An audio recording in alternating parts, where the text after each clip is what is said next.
Hello and welcome to Property Box News. I'm Simon Evison. This week, is Section 8 notice on its way out? But first, with the tenant fee ban approved, it seems that letting agents could unwittingly break the law when setting up a tenancy. Tony Williams, the managing director of UK Tenant Data, says, "Our lawyers identified an issue that could place every single letting agent in England in a position where they are unknowingly breaking the law." His legal experts are warning that letting agents could be caught out by using other industry services as part of their lettings process, for example, repairs reporting systems and inventory firms. The current bill states that an agent cannot charge a tenant a fee nor force an applicant to contract with a third party.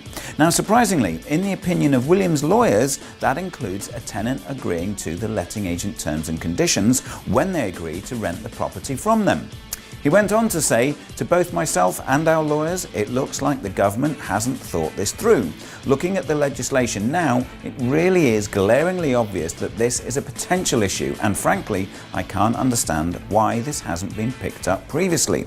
So, what are your thoughts? Are any of you in property law? Are you property solicitors? Does item 3 of the new bill, which states a letting agent must not require a relevant person to enter into a contract with the agent or a third party in connection with a tenancy of housing in England if the contract is A, a contract for the provision of a service, or B, a contract of insurance, and this includes the agent themselves? It's a minute item of the law and it does need careful attention, otherwise this could cause problems further down the line, and we'd love you to leave us a comment below if you have any insight, or indeed if you've got any comments at all about the tenant bill itself. We're going to keep close eye on this subject, and over the coming months we'll keep you well and truly updated. And now Section 8, is it going to be ditched?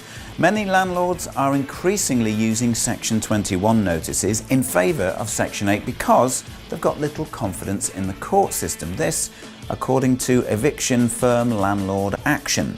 Critics are calling for Section 21 evictions to be banned, arguing that they tilt the balance to the power of the landlord. But the study by Landlord Action found that Section 21 is absolutely crucial in terms of supporting landlords, and it has been suggested that without it, many landlords may leave the sector for fear they have no power over their own property.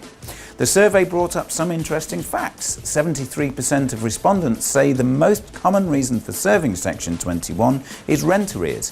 More than half, that's 56%, have used Section 21 because the tenant was in fact in arrears. According to the data collected, there were no other common specified reasons for landlords to use it, with 22% of landlords simply selecting other. Paul Shamplina, founder of Landlord Action, believes many of these unspecified reasons, along with rent arrears, could be pursued under Section 8, but landlords are forced to rely on Section 21 even when there is a breach of tenancy because they've got very little faith in the court system.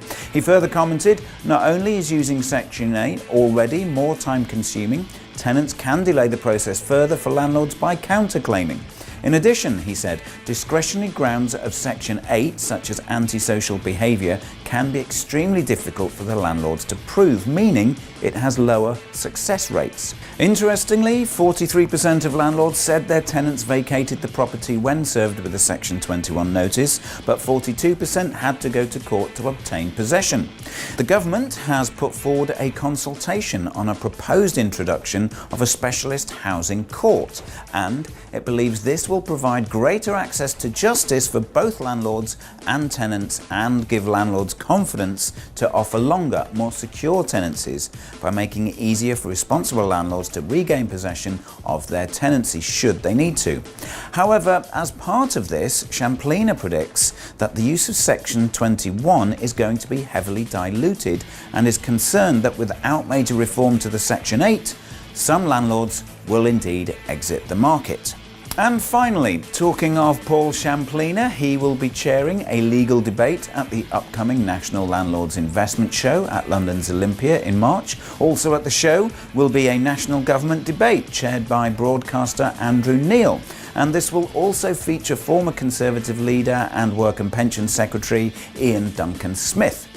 With so much change and uncertainty in the market these days, the National Landlord Investment Show is an important event for existing and prospective buy-to-let investors, with seminars and stands covering all the biggest industry issues, from the phasing out of mortgage interest relief to the dreaded Brexit and its impact on the private rented sector. The London edition takes place on March 21st, and other events are scheduled for various locations around the country. There's a link below to find your nearest one. That's all from me this week, and of course, as always, don't forget to like, share and subscribe. I'll see you next time. Goodbye.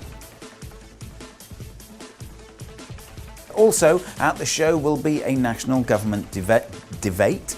What's a debate? I don't know. It sounds very chic.